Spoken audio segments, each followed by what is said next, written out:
नाशिकच्या मनमाडमध्ये मागील भांडणाच्या वादातून नगरसेविकेचा मुलगा शुभम पगारे याच्या हत्या झाल्यानंतर संतप्त जमावानं मृतदेह थेट पोलीस स्थानकात आणून मारेकरांना अटक केल्याशिवाय मृतदेह न हलविण्याचा निर्णय घेतल्यानं तणाव निर्माण झाला।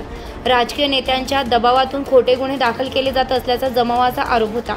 वेळी जोरदार घोषणाबाजी करण्यात आली। सुमारे 2.5 तास पोलीस स्थानकात ठिय्या मांडल्यानंतर अखेर मारेकरांना तातडीने अटक करण्याचे आश्वासन दिल्यानंतर आंदोलन मागे घेण्यात आले।